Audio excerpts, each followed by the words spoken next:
You think when you think of the Red Sox about how they had the purgatory when they didn't win from 1918 until they finally won in 2000. I don't think they would describe that as a purgatory. Oh, yes, it was. It was the curse of the Bambino. I think they would describe it in a little bit more fiery terms than purgatory. But, they won 5 World Series until 1918. So they won the first World Series in 1903 as the Boston Americans, and they were called that for the first 7 years before they became the Red Sox. And then they've won 4 World Series in the 2000s. Right, and ending in 07, right? 13, and 18. And 18. So 1918, 2018. So are they done for the century now? Is that it? Precedent says yes. But I think that's what happened last century. A singular example does not a precedent set. So it's hard to say for sure. Oh, they're not letting one until 2118 or something. So how many years do you think it'll have to take before the Red Sox fans would start to get nervous? Like say it's 2035 or something like that. It'll take like 20, 30 years, and you're like, no. It would have to get to that. It would like 60 or 70, or you would be like, oh my God, it's happening again. Well, there's no curse of the Bambino. There was no seminal event in 2018 like trading Mookie Betts to the. Wait a second. The curse of the Betts. The curse of the Betts. I don't think they call it that. So anyway, they have a winning record in their history, as all these teams near the end kind of do. It's not nearly as remarkable now, just given the air these teams have, the way we've broken this down by number of World Series title. If you've won a lot of World Series, you've probably got a better than average winning percentage. But it's only 0.518, so that's only 51%. The others were higher that hadn't won as 9 World Series like the Red Sox have. Here's something I was kind of nerding out today, and I was looking at the Red Sox all-time records going back to their start, and they have 83 ties. And so I'm thinking, well, there's not supposed to be ties in baseball like that's why you have extra innings. But that's like back from when they didn't have lights on the field. Well, and so there you go, right? So I went down. So why would they have? So an official game had to be at least 4.5 innings or 5 innings, depending on who was ahead. So there were all these instances, I guess, where the games is tied after that period in the 6th inning, and so they count the stats, but it's a tie, right? And so they had a lot of ties. They had like a 6-year 83 of them. Well, but they had like 14 in 6 years or something like that. That's a lot of ties. That is a large number, considering is literally something that has not happened in baseball since then. Right, they had one in 1985. So the last one, it ended sort of in 1961. I don't know why. All of a sudden, maybe everybody had lights. Maybe they changed the rule. I'm not exactly sure. But they had one in 1985, and I can't figure out why they had one. They went 81, 81, and 1. Very strange. So 25 playoff appearances, but 17 of those appearances are since 1986.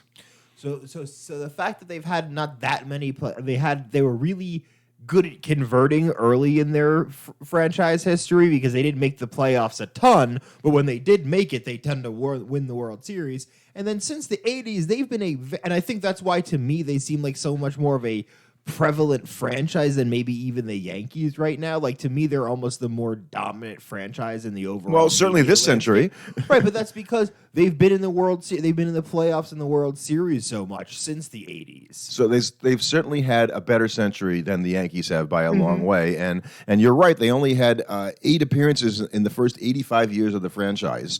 So they won those World Series in, as we said, 1903, 1912 with Tris Speaker, and then Babe Ruth shows up, and they win in 1915 and 1916 and 1918, and then they decide that they don't want Babe Ruth anymore because they don't want to pay him.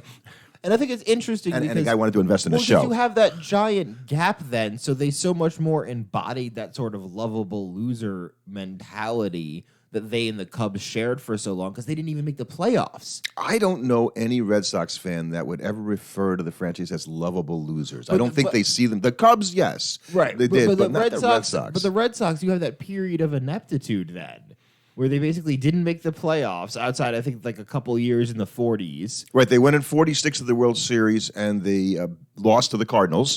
They went in 1967 to the World Series, and they lost to the Cardinals. There's a little thing about the Cardinals, and they lost in 1975 to the Big Red Machine. Right, but you had those brief runs, and outside of that, they weren't even getting to the playoffs in those seasons. Right. So you don't remember all this because you weren't. I wasn't around. So since I've been around, they've been at least, they played the second place to the Yankees throughout the 90s, and then the switch happened in 2004 when they overcame them in that ALCS. Literally.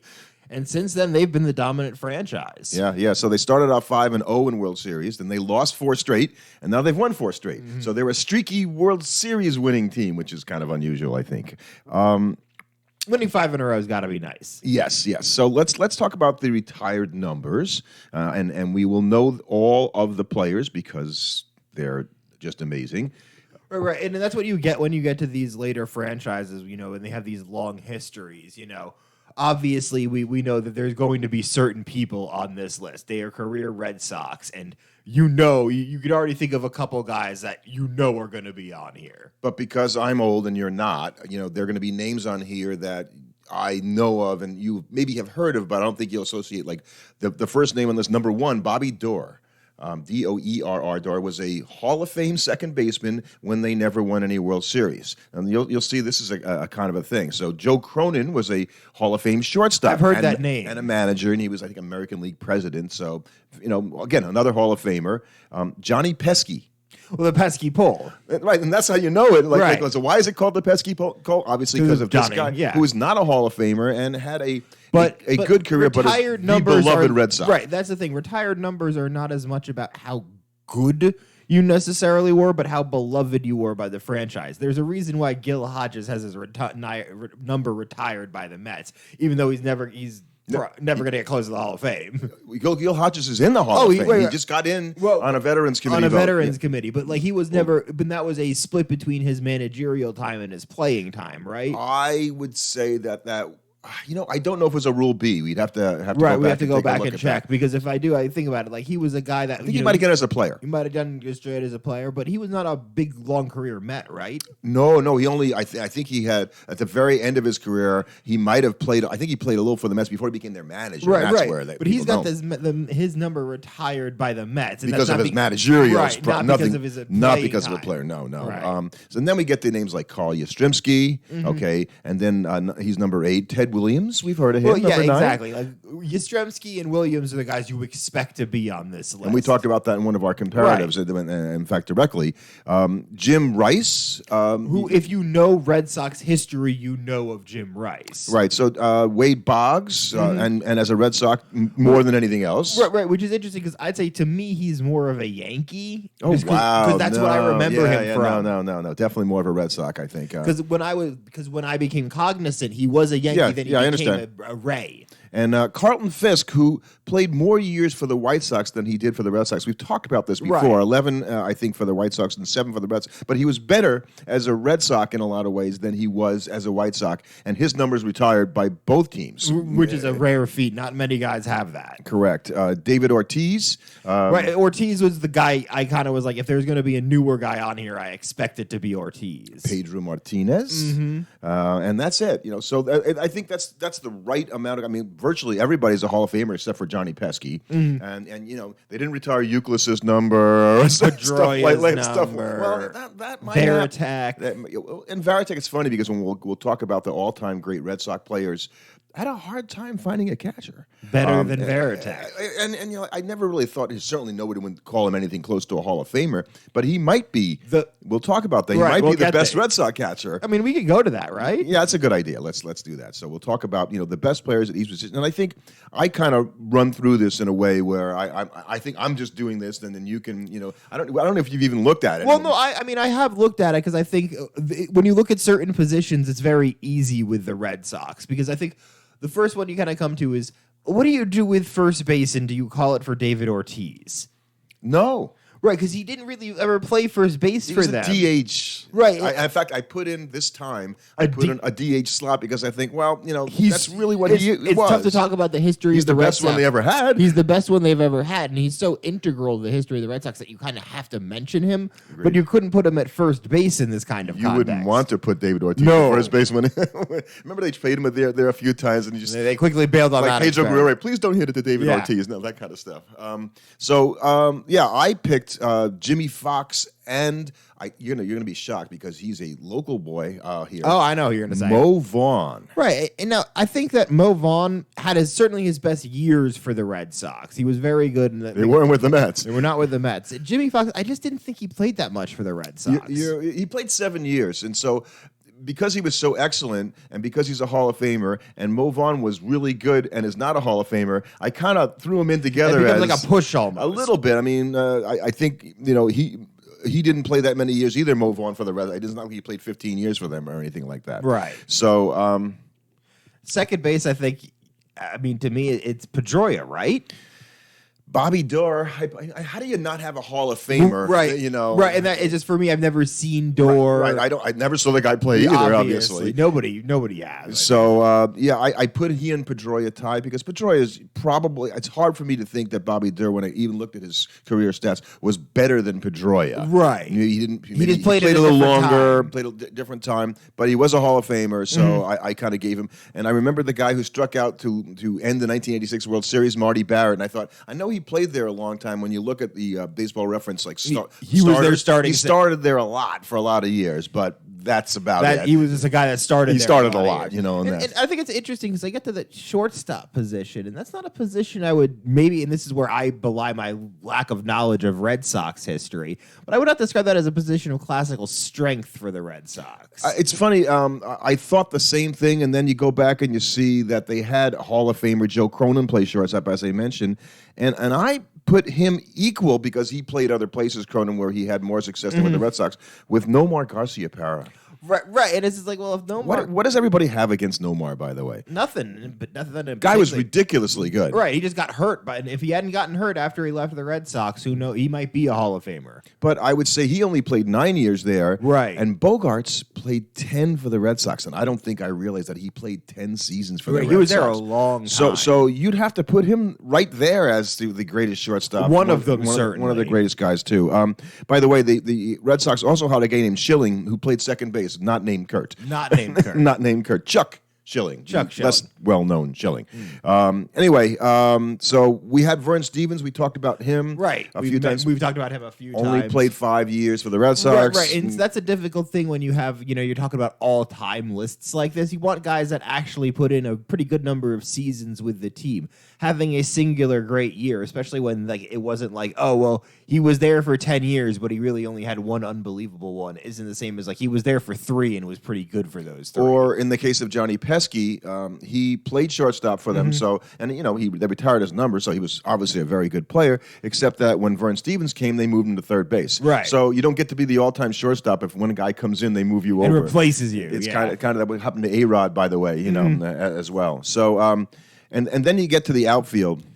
I think it does a little bit better here for the Red Sox. We do. We didn't cover pitcher, but we'll do that at the end. How about that? Okay. So, at third base, actually, we have to do first. Oh, yes. Okay. So, who, if you comes to mind, we kind of talked about him. Well, it comes to mind for me, Euclid, but I don't think that's who we're about to go into. No, I wouldn't say. And you might even say, how many years has Rafael Devers played? Because the years he has played has been really amazing. Right, he's still young, so he's gonna, as long as he stays a Red Sox, he's gonna end up in this era one day. I would say you're right. I put Wade Boggs there, right, Hall of Famer, and a really, probably underrated fielder a little bit, for a guy who hit as well as he did.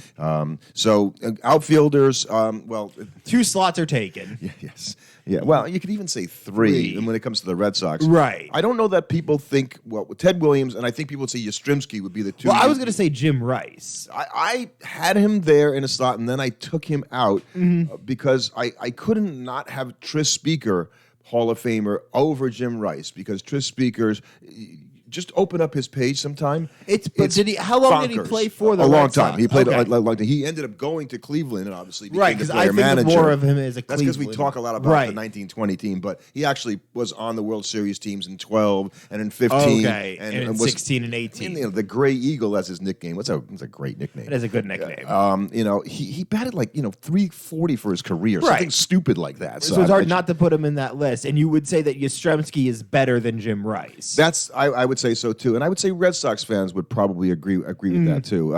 And I feel bad for Jim Rice, because the guy was a feared hitter. He was almost like Sheffield, in the box. Maybe not with the bat wrap and whatnot, but just that kind of, oh my goodness, here comes Jim Rice.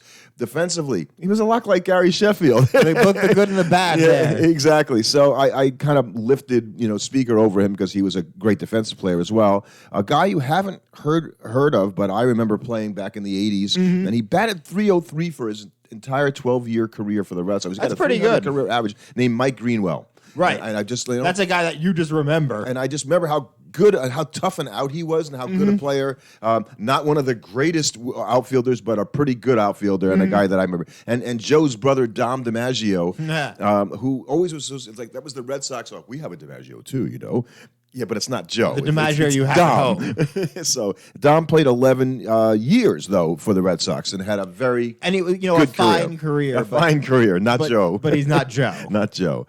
So we talked about the DH, and we think, well, it's got to be Ortiz, right? I mean, you'd think so. Would Manny Ramirez you got to split it with Manny between the outfield where he gets nothing there. Right. I just think Manny moved around enough where it's hard to put him as like an all-time guy. I think he would probably he played more in the outfield too for the Red Sox than at DH. Wasn't it? It was in Boston where Manny had the bottle of water in his back pocket right in front of the Green Monster, and in the middle of the inning he reaches back there and he takes a swig of water. I've never seen a guy do that. That's Manny being Manny. And J.D. Martinez obviously helping the 2018 Right, they've had team. some very, very good Really DHs, but it's Ortiz. Yeah. I'd say David Ortiz, and we haven't done DH for other teams because I don't think it really stuck out like this. Right, the only other guy that you would really mention specifically would be the Mariners and Edgar Martinez. Right. Well, and it wouldn't be fair to Molitor because great player, Hall of Famer, but he was a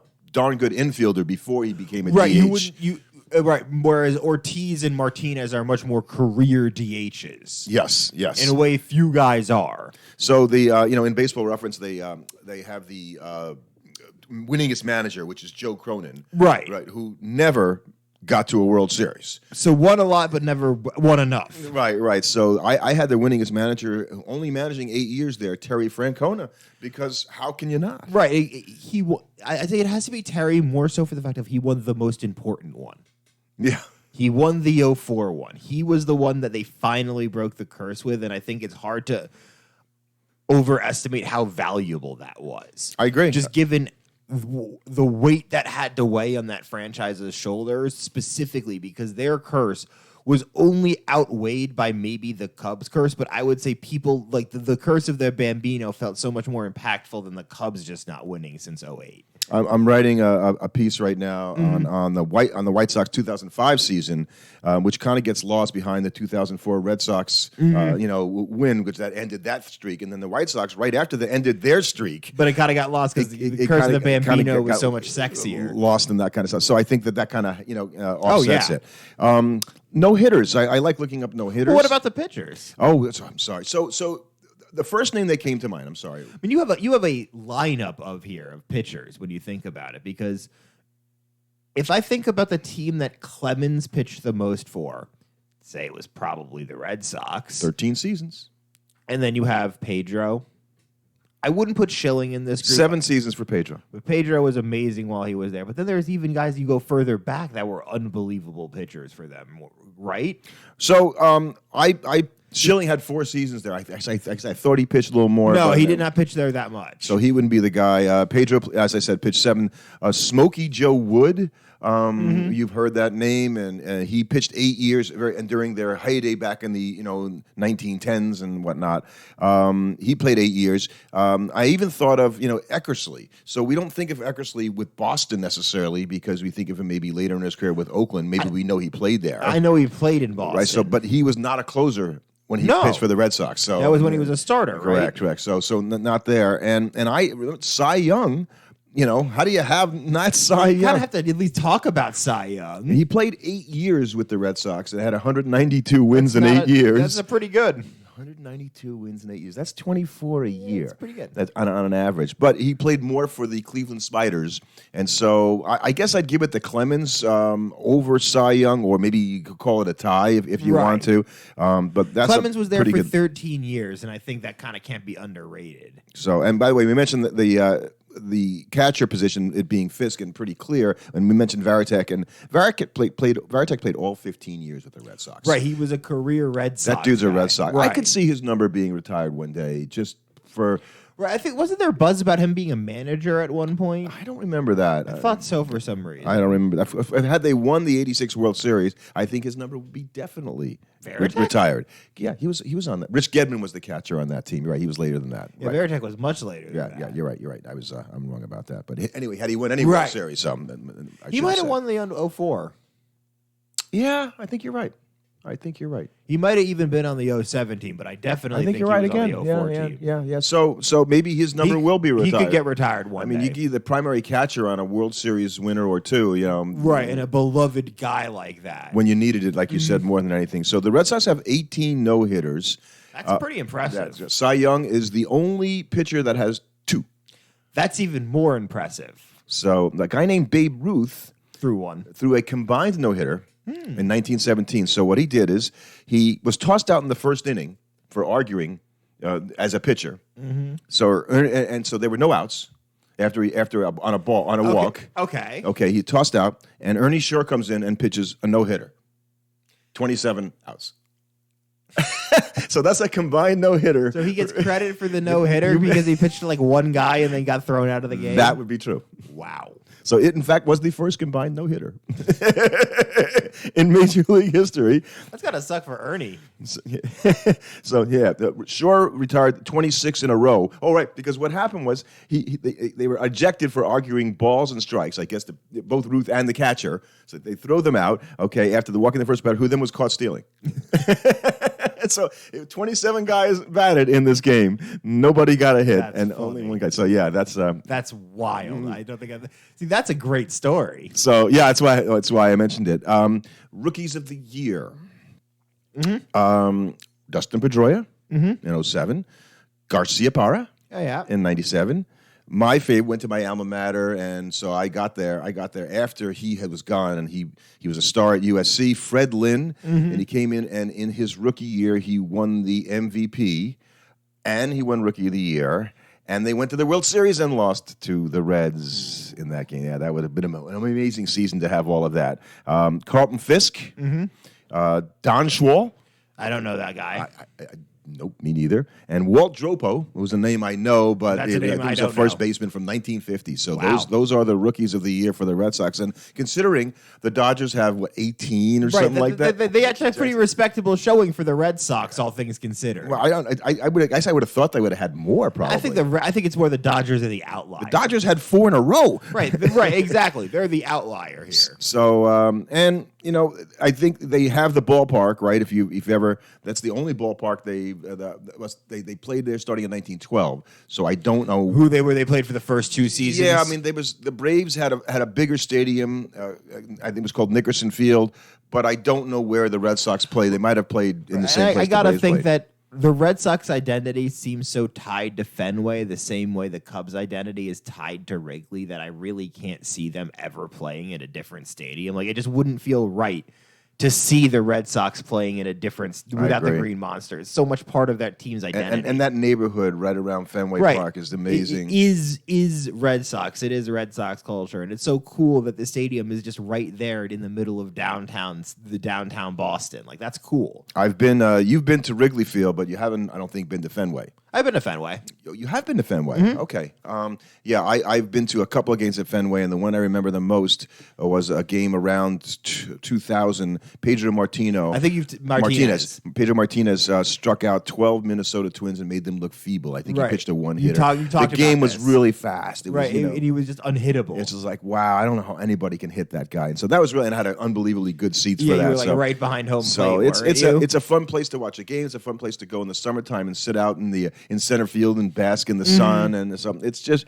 the oldest park in the major leagues. They are an iconic baseball franchise, I think, in a way that really only the Dodgers and the Yankees can also sort of claim. Yeah, well, as an original American League team, remember some of the other teams are older when you think Right, about they're the old, Reds and the. But you in know, terms of just Cubs. recognition, Yeah. if you show people the Red Sox logo or a Dodger logo or a Yankee logo, they're gonna know. People that might not even know baseball will know who that is for a lot of the time. Do you think that has to do with the curse at all? That they mean, I don't know how. Like Curse, media penetration, like people in TV shows and movies are Red Sox fans. How often do you see a TV show with a character who's a Minnesota Twin fan? Wasn't that we just watched the movie where his Jason Robards was the owner of the Minnesota Twins and the kid. Well, that was a little big league, right? Right. But you understand what I'm saying? Like where that's a baseball movie. I'm talking about just a sitcom that has nothing to do with baseball. The fact that they're a Red Sox fan is important.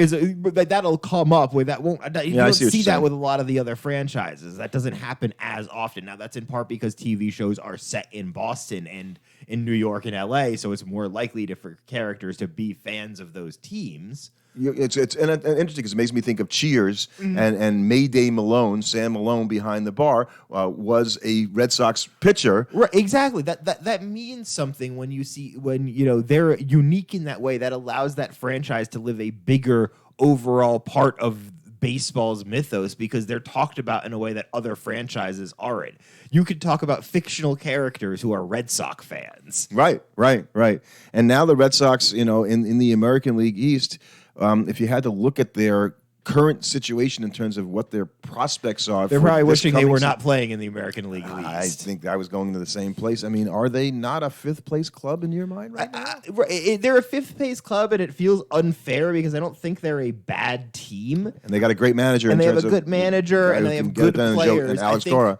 Without Chris Sale, it's really hard for me to see how that team is going to get it done on a pitching front to be able to be competitive on a night-in, night-out basis. But I think that lineup is good enough where as long as they don't get egregiously injured on either side, either pitching or offense, they're not gonna be a bad team. Like they're not gonna be like a 60-something win team. They'll be like a high 70s team. We'll do a full preview and we'll include the Red Sox because if I had to name 5 Red Sox pitchers right now. Red Sox pitchers? Oh, that gets hard. That gets hard. There aren't a lot of.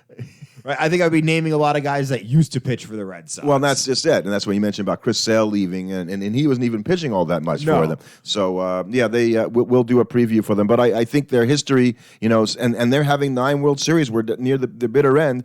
They can move up on because the next one I think we're going to cover is going to be the Philadelphia and Oakland Athletics. Oh, the Athletics, right? Yeah. And they will also have 9, and I don't think the Athletics are going to win one before the Red Sox do. No, the Athletics are going to be lucky to resemble a baseball franchise this year. Yeah, and who knows if they'll be called the Athletics when they move to Vegas. That is true. They could rename. Change the team.